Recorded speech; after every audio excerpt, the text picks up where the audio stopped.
Back in the summer of 2015, me and my little brother, Jackson, decided to hit up a camping trip out in West Virginia. I was 17 and he was 15, but we acted like we had the whole world figured out. A couple of our buddies, Colt and Ryder, tagged along, and we thought we'd have the ultimate adventure. We packed our gear, some snacks, and way too much soda. West Virginia's woods were calling, and we weren't about to ignore it. The first couple of days were straight up awesome. We set up camp near this little creek, grilled some hot dogs, and even had a fire going before sunset. Nights were spent telling ghost stories, trying to one-up each other with made-up tales about the woods. One afternoon, we found this big flat rock by the creek and decided it was the perfect place to chill. We skipped rocks, talked about school, girls, and all that dumb teenage stuff. Life was simple, and the woods felt like ours. On the third day, things got weird. Colt mentioned hearing about some old trails that supposedly led to abandoned places deep in the woods. He claimed he'd heard it from some old guy in town, but Colt's full of it half the time, so we didn't think much of it. Still, we decided to check it out without telling anyone because, well, why would we? We were practically grown, right? Around 4 p.m., we grabbed a couple of flashlights, a bottle of water, and set out. The trail started out easy, just dirt and leaves, but the deeper we went, the wilder it got. Branches clawed at our arms, and we had to duck under vines and climb over fallen logs. Maybe 7 or 8 miles in, we found something. There, in the middle of nowhere, was this old Ford truck. It was rusted all to hell and riddled with bullet holes. I'm talking full-on Swiss cheese status. "What the hell?" Jackson muttered, poking at the thing like it might jump up and bite him. It looked like it had been there for decades, just sitting there collecting moss. Ryder found a busted-up license plate half buried nearby, but the letters were too faded to read. The whole scene had this creepy, forgotten vibe to it, like something bad had happened there. Not far from the truck, we spotted this beat-up cabin. It was half hidden by bushes and vines, like the forest was trying to swallow it whole. A grimy tarp hung over one of the windows, flapping slightly in the breeze. The door was barely hanging on its hinges. Think. "Anyone's home?" Colt joked, but none of us laughed. Being the idiots we were, we decided to check it out. Inside, the place was almost empty, except for a pile of dusty model truck parts scattered across the floor and some dumped outside. It was like whoever was there just up and left one day. The air felt heavy, and even Colt stopped cracking jokes. We pushed on, figuring we'd seen the worst of it. Spoiler, we hadn't. A little ways past the cabin, we came across this tree stand. At first, it just looked like something a hunter might have used, but then we noticed the bones. They were scattered around the base of the tree, mostly animal, I think, but they weren't just lying there. Some of them were arranged in these weird patterns. Jackson's face went pale, and he kept muttering, "This ain't right, man. This just ain't right." The real kicker is when we spot the black trash bags. At first, I'm thinking it's just garbage, but then Colt pokes one with a stick. Out spills this pile of used syringes, hundreds of them. I mean, who the hell leaves that kind of thing out here? Colt's face goes pale, and for the first time, he looks like he might actually want to leave. We're standing there, frozen. "Dude, we gotta go," I whisper. We book it out of there, not even caring about the trail. Just running like our lives depend on it. It's already getting dark by the time we burst out of the woods. Our flashlights are out now, and the beams are darting all over as we try to figure out the way back to camp. The creepy vibes are off the charts. Then, Colt's flashlight starts flickering. "What the hell?" he mutters, smacking it, but the thing goes out completely. Now, he's stuck in total black, stumbling along next to us. "Just stick close," I tell him, but my voice is shaking. Everyone's on edge. Then, out of nowhere, there's this loud bang behind us. Like something heavy falling, or maybe even a gunshot. None of us dare to look back. We just take off running, Colt practically tripping over himself in the dark. My heart's pounding so hard, I think it might burst out of my chest. We don't stop until we're right there, collapsing onto the ground like we've just escaped some nightmare. We spill the whole story to the others, every detail. The truck, the cabin, the syringes, the noises. They just laugh it off, saying we're trying to mess with them. Even when we swear on everything we've got, they won't believe us. That day was the first time anything like this had ever happened to us in the woods. It showed us just how unpredictable the forest can be. You never know what's out there, and sometimes it's better that way.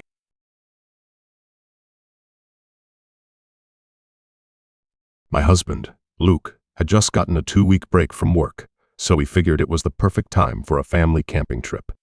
The kids were excited, and even though I'm not usually the outdoor adventure type, I figured I could make it work. We lived in Colorado at the time, surrounded by mountain views, so the trip seemed like a no-brainer. A chance to take in more nature, you know? Plus, we had our trusty camper ready to roll. It took a day to gather all the necessary gear for our 2-week stay. You know, the drill: sleeping bags, tents, food, firewood. Luke, being the more outdoorsy one, made sure everything was checked off the list, but I didn't mind chipping in with the prep. The kids, Cora and Jack, were running around, picking out snacks and already arguing over what games to bring. It was the usual chaos that comes with family trips, but I liked it. Once the packing was done, we hit the road. It was about a 3-hour drive to the campground, and I'll admit, it wasn't the most relaxing ride. I had the kids bickering in the back seat, Luke trying to get us on the best scenic route, and me trying to find a balance between getting there fast and enjoying the journey. We eventually rolled into the campsite by the evening. The place was remote, surrounded by thick trees. You could almost feel the wilderness pressing in on you. Luke was loving it, though. "Perfect spot," he said, pulling the camper in and leveling it out. "This is what we need. Peace and quiet."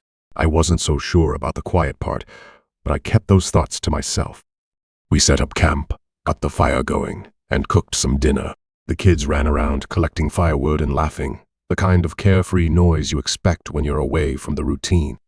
That first night, after we'd all settled in and the fire had burned low, I woke up to a faint, strobing light.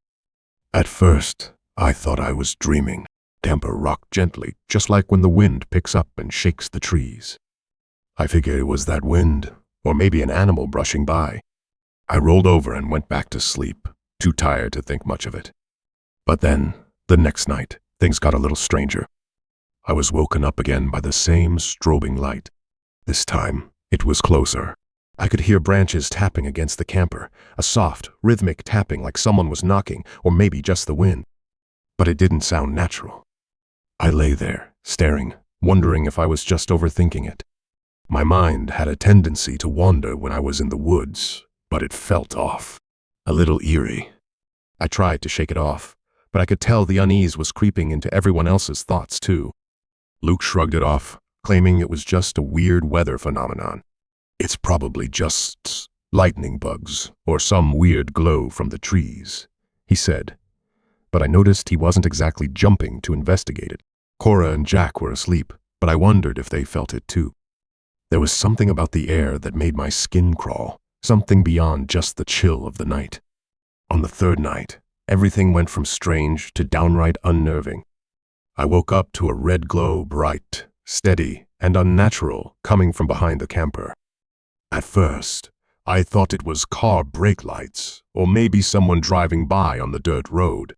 But there were no cars, no people, and the glow didn't fade or move like headlights usually would. Instead, it stayed there, growing more intense. The glow was almost like a beam, stretching down from the sky, lighting up everything in its path with an eerie, unnatural radiance. I wasn't sure if it was the light itself, or the way the whole scene felt, but my heart started pounding.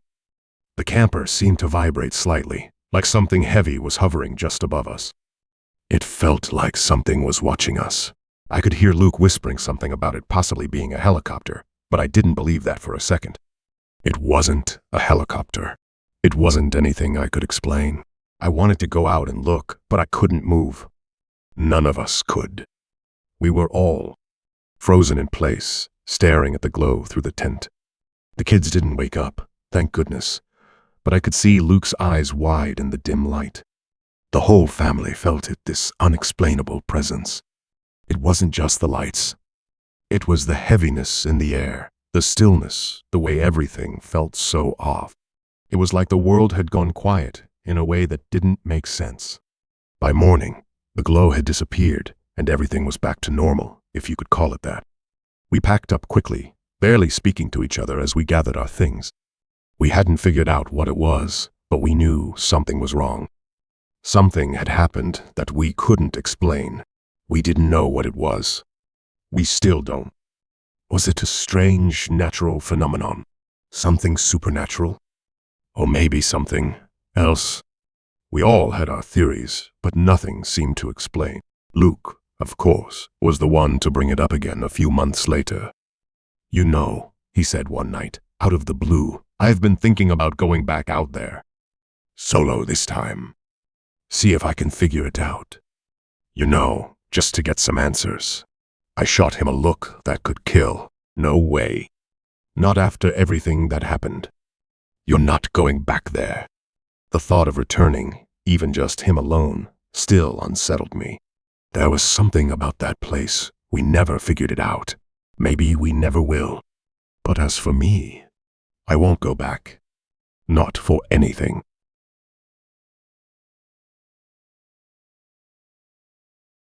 I will take you back. It was Memorial Day, 2022. Me and my girlfriend, Clementine Grace, and I decided to take a camping trip deep into the Georgia wilderness. I'd been dying to get away from the noise of the city and into the solitude of the woods for some time. Clementine was always up for an adventure, so when I suggested we head into the deep woods of Georgia, she didn't hesitate. We'd chosen a spot along the Georgia Pine Trail, a path I'd heard was quiet and relatively untouched. Just the two of us. Our spot was far enough from the trailhead that we figured we'd be safe from any crowds. I wanted the quiet. By the time we arrived, it was around 3:30 p.m. The sun was still high, the kind of heat that clung to your skin and made you yearn for shade. Clementine and I worked together, setting up camp near the creek that ran beside the trail, not far from the silent Pines Ridge. We'd be close to water, but far enough to avoid any other hikers.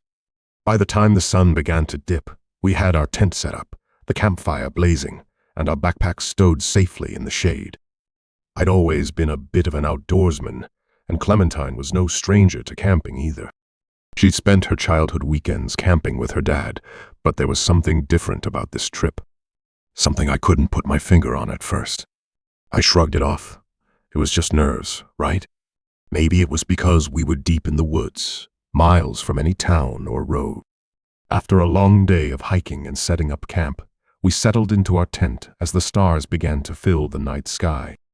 But that's when things started to get weird. It was midnight around 1 a.m. I woke up to a rustling noise outside our tent, just a crack of a twig, followed by a soft rustle of leaves. I glanced over at Clementine, still fast asleep beside me, her face peaceful, unaware. The sounds outside continued. They weren't loud, but they weren't random either. Someone or something was moving around our campsite. I've been in the woods enough to know that the creatures of the night can get close, but there's usually a rhythm to it. This was different. The noise wasn't from a deer or raccoon. It was deliberate. My heart rate picked up. I reached over to my pack and pulled out my AR pistol. I had a Beretta at my side for backup just in case, but I wasn't sure what I'd be up against. The sounds continued, and now they were moving closer. Slow, deliberate. I stayed perfectly still, trying to listen through the thin walls of our tent. It wasn't the crackling of branches or leaves. This time it was the unmistakable sound of footsteps. Heavy, slow, like someone or something was walking in our direction. The steps were methodical, almost calculated, and they weren't far off. My breath caught in my chest, but I didn't want to wake Clementine. I didn't want to freak her out, but I couldn't just ignore this. Every instinct in my body was telling me something was wrong. My mind raced. What if it was someone who had stumbled off the trail and got lost? What if it was something worse? The footsteps stopped for a moment, and I held my breath, listening. There was nothing, just silence. And then it came again, closer this time. The steps were at the foot of our tent now, and my grip tightened around the AR. My mind was screaming at me to take action, but I had to stay quiet. I couldn't let whatever it was know we were armed. At least, not yet. The tent didn't make a sound, but my mind was a flurry of thoughts. Should I call out? No, that might provoke something. Should I shoot? What if it was a lost hiker or someone in trouble? But then, a small shift in the air, the faintest sound of movement, and I knew whatever it was on the move again. I pulled the hammer back on the handgun, and I heard the sound of the footsteps retreating. Slowly, deliberately, just as it had approached. It didn't run or flee, but it sure as hell wasn't sticking around. As the sound of footsteps faded into the distance, I am sure that it had heard the hammer click. Whoever or whatever was out there knew we were alert now. And that's when I decided I had to check things out. I waited a few minutes, giving whatever it was time to get out of the area. Then I grabbed the AR, took a deep breath, and slowly unzipped the tent.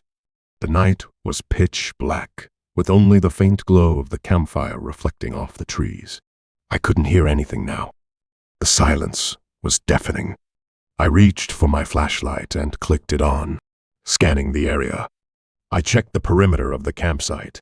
Our chairs were still in place, the fire was still warm, and there were no new tracks in the dirt. No sign of anyone or anything nearby. But the air felt different, heavier, somehow, like it was holding its breath. I checked the tent again, double-checked our gear, and scanned the shadows again. Nothing. No broken twigs, no footprints, nothing out of place. It was as if whatever had been out there had never existed. I couldn't explain it, but I knew one thing. Someone had been watching us. I was certain of it. Whether it was a person or something else, I couldn't say, but the way it moved, stealthy, calculated, made me feel like we weren't alone out there. I slipped back into the tent, feeling the weight of the night press down on me. Clementine still slept soundly beside me, unaware of the events that had unfolded just outside our tent. I had no idea what had been out there, but I wasn't about to wake her. What could I say? Hey, Clementine, I think someone was outside our tent watching us. She'd freak out. Hell, I was starting to freak out myself. I lay there for what felt like hours, listening for any sign of movement. But the rest of the night passed in eerie silence. The rustling, the footsteps, it was all gone. By the time the sun came up, I was exhausted. I had no answers, but I couldn't shake the feeling that something had been out there, something I couldn't explain. It was an unsettling experience, one that made me question how safe we really were, even in the middle of the forest. When Clementine woke up, she was in a good mood. Nothing seemed to have disturbed her sleep. I didn't want to scare her, so I kept the details of what had happened to myself. But I could tell she noticed something was off when I started packing up a little earlier than planned. "Everything okay?" she asked, her brow furrowed. "Yeah," I said, forcing a smile. "Just ready to go home." We didn't stay long after that. We packed up and made our way back to the trailhead, not looking back. I didn't want to spend another minute in that place. Whatever had been out there was still on my mind, and I didn't need to be reminded of it any longer. That night in the deep woods of Georgia had been one of the most unnerving experiences of my life, and it left me wondering what really roams the wilderness after dark. 5 years ago, it was the spring season. My wife, Eloise, started bringing up the idea of camping on the Appalachian Trail, and it got to the point where I couldn't avoid it anymore. Eloine's the kind of woman who's got outdoor enthusiasm running through her veins. She's one of those people who spent her childhood summers hiking, camping, and hunting with her father in the wilds of the Appalachian Mountains. And every year, without fail, she'd dig out her old pictures and stories of their camping trips, practically begging me to join her on a similar adventure. After a while, I knew it wasn't just a passing thought, it was an obsession. And since I was getting pretty sick of the same old routine at home, I finally caved. "Come on, Tyler.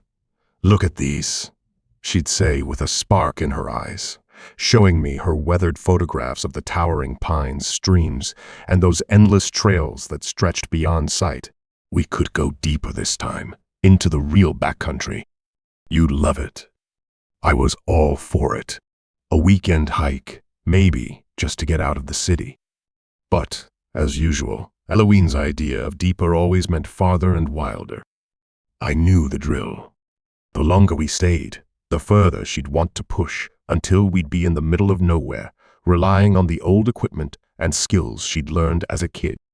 So, one night in early June, I finally agreed. Our 14-year-old daughter, Ione, was the one who was more than happy to get out of town. Besides, we had all the right gear. Our trusty Coleman tent, a couple of 40L North Face backpacks loaded with the basics, and my old trusty Kershaw blade in case we needed to chop some firewood. I knew the Appalachian Trail had its tough spots, but I thought we could manage. So we packed up and drove to the southern terminus at Springer Mountain, Georgia. We set up camp in a spot just off the trail at a site I was familiar with, near the base of the towering peaks that lined the trail.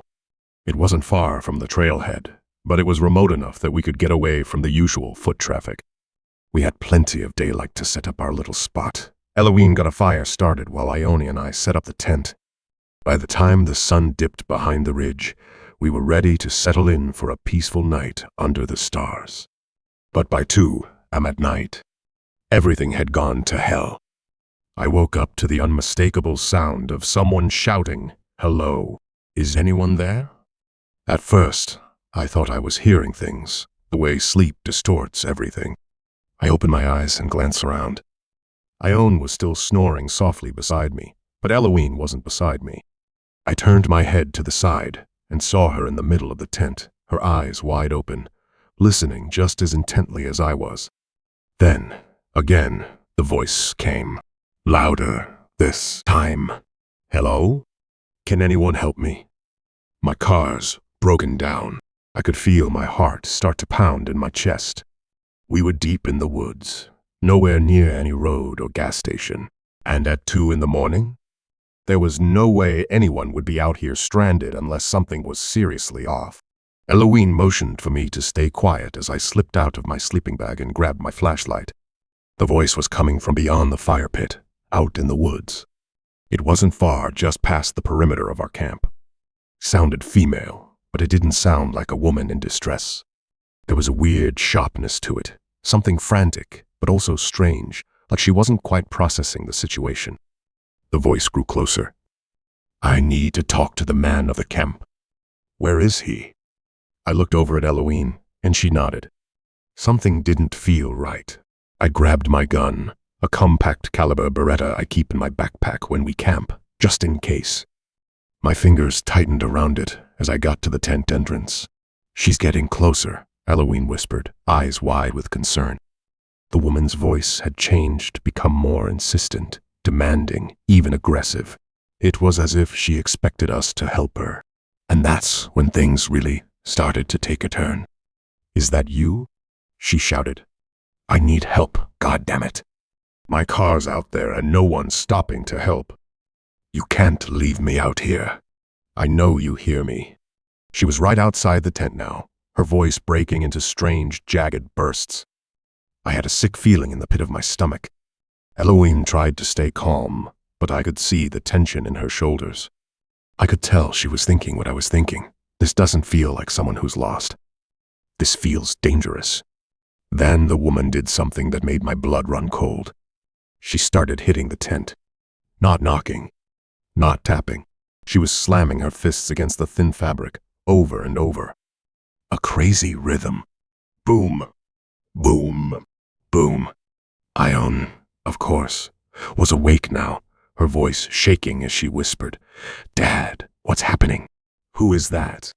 I just told her to stay down and be quiet. I felt sick, unsure of what to do. The whole situation felt off. Eloine was shaking her head, signaling that we should wait. The woman kept yelling, her words getting more and more incoherent. "I'm gonna get the cops. You're not gonna leave me stranded like this. You can't. You can't just leave me out here. They'll find you if you do." I don't know what made me do it, but I finally grabbed the flashlight. I unzipped the tent and poked my head out, shining the beam toward the woman. But all I saw were trees and shadows. Nothing. The woman was gone. The air around us had gone unnervingly still, like the woods themselves were holding their breath. I waited for a few minutes, listening for any movement, but all I heard was the distant call of a night bird. I thought about running after her, but Eloise stopped me. "She's gone," she said in a low voice. "Let's just wait it out." But that wasn't the end of it. A few minutes later, the woman's voice came back. Only this time, it was far off. She was calling from deeper in the woods, her voice barely audible. "I'll be back. You'll see." It was the strangest thing. The words weren't just threatening. They were knowing, like she had an intimate understanding of the situation, like she knew we'd be stuck in the woods with her, whether we liked it or not. We never called the police. The whole thing felt so bizarre, so unhinged, that we assumed she was intoxicated or out of her mind. The woman was most likely lost, confused, maybe on something, but her erratic behavior left me uneasy. The rest of the night was hell. I stayed awake, watching the dark, listening for her voice to return. I kept the flashlight close, my hand wrapped tightly around the Beretta. Eloise, too, stayed alert. We didn't speak much. There was nothing to say. We both knew that something wasn't right, but neither of us was willing to admit how scared we were.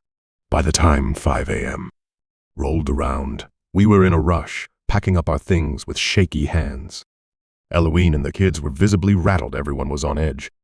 3 hours had passed since the woman's voice first interrupted our peace, and every second of it felt like a lifetime.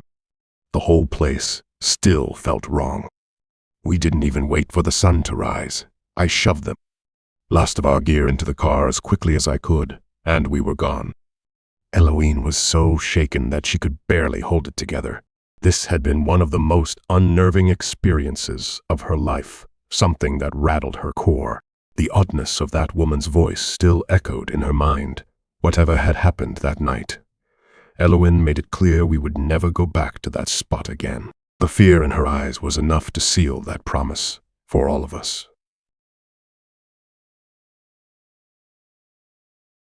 As a kid, I always looked forward to the trips my dad and I would take. The man was a total outdoors fanatic. He grew up in the wilds, and it was where he felt most at home. His love for the wilderness wasn't just a hobby. It was ingrained in his blood. The woods were his territory. Whether it was hunting, fishing, or just spending time near the lake, he thrived on it. We spent countless hours trekking through forests, camping under the stars, and fishing in the quiet rivers. He wasn't one for luxury or comfort. He believed in living off the land, roughing it, and getting a real taste of nature. And me? I was his partner in crime. I wasn't too thrilled about some of the discomforts sleeping on the hard ground or dealing with bugs, but I had no choice. My dad wasn't the type to let his son skip out on this. So, every summer, we'd head out on some long hiking trips, and that's how we ended up hiking through the Appalachian Trail, right in the heart of its dense, untouched forests, one summer when I was about 12. This particular trip was supposed to be one of the longest we'd done, a full 5 days on the trail, right into the deepest parts of the Appalachians. My dad was aiming for a secluded section of the Appalachian Trail near the North Carolina-Tennessee border. It was the kind of place where you could truly disconnect from the world, he said. No cell service, no distractions. On the second day of our hike, we were cutting through a section of the trail that felt like it hadn't been touched by civilization for 100 years. The trail was narrow, winding between boulders and old-growth trees. Dad was the kind of guy who could walk for hours without saying a word, lost in his thoughts. By the time we reached the halfway point of the trail, I was starting to feel it in my legs. I wasn't out of shape, but this trail was unforgiving, especially with the elevation changes and the dense, overgrown brush. That's when it happened. We were about 3 hours into our hike, moving deeper into the woods, when I noticed something off. It was just a feeling. You know, the feeling the hairs on the back of your neck stand up. Your gut twists, and your body tells you something's not right. My dad, of course, didn't notice a thing. He was too busy scanning the trail ahead, looking for the next marker or sign that we were on the right path. I didn't say anything at first because, honestly, I didn't want to sound paranoid. But then I saw him. A man, standing off the side of the trail about 20 feet away. He was just standing there, watching us. I thought maybe he was just another hiker, taking a break, but something about him didn't sit right with me. He was wearing a colorful hoodie, the kind you'd see some city kid wearing, but what caught my attention was the half mask he was wearing. It looked like something out of a cheap horror movie. Part of his face was covered in this grotesque, animal-like mask with twisted horns protruding from the top. My first thought, what the hell was this guy doing out here? He didn't look like a hiker. He looked like he was out of place, like he was waiting for something or someone. My dad was too busy to notice at first. He kept walking ahead, oblivious to the figure standing just off the trail. But I couldn't shake the feeling that something was seriously wrong. The guy was way too still, too silent, just watching us. And then he started to move, stepping closer to the trail. He was wearing a hunting knife strapped to his belt, and I caught a glimpse of a pistol holstered on his hip. My heart skipped a beat. Who the hell carries that kind of gear in the middle of nowhere? The man didn't approach us right away. Instead, he just stood there, sizing us up like he was weighing something in his mind. He looked at my dad first, his eyes lingering on him for a few seconds before his gaze shifted to me. His eyes were cold, empty. There was no warmth in them. Just this weird, unsettling look, like he was trying to figure out if we were a threat or something else. I felt my stomach twist. Something wasn't right. My dad, though, acted like it was no big deal. He just waved at the guy, like he was some fellow outdoorsman. "Hey, buddy," my dad called out with that easygoing, cheerful tone he always had. "You lost or just resting?" The guy didn't respond right away. He just kept staring at us, sizing us up. Finally, he spoke. His voice was low, raspy, like he hadn't used it in a while. "Not much.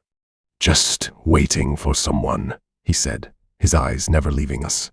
"You two aren't the ones I'm waiting for, huh?" I didn't know what to make of that. I looked at my dad, and he just nodded like it was a normal conversation. The man didn't seem aggressive, but the whole situation felt wrong.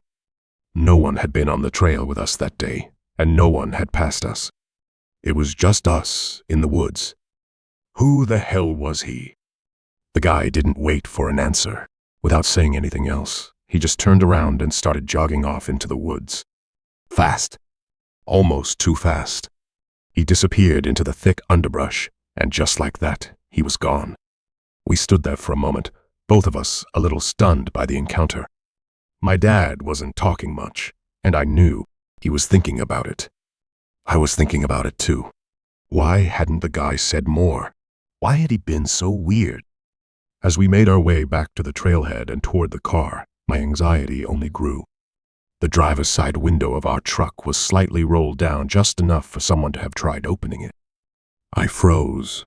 My dad, noticing the look on my face, stopped and looked at the window too. He was sure the window had been up when we left, but now it was barely cracked open. No one had been near our car while we were hiking, not unless they were following us. My dad cursed under his breath, walking up to the truck and checking the locks. Everything seemed fine, but that didn't stop the dread from settling in. Who had touched our car? Who had been near it? We didn't stick around long enough to find out. We left right away, driving off without a word. The weirdest part. When we reported the encounter to the police, they barely seemed concerned. They said they couldn't do anything unless we had proof, and even then, there was nothing they could immediately act on. No real crime had occurred, as far as they were concerned. But the whole thing didn't sit right with me. That guy, the weird mask, the knife and pistol, the way he had just appeared, it all felt like some bad omen. Whatever was going on in those woods, I wasn't sticking around to find out. And my dad? He didn't say much, but I could tell he was just as rattled as I was. We never went back to that part of the trail. And honestly, I don't ever want to go back. Some things you just can't unsee.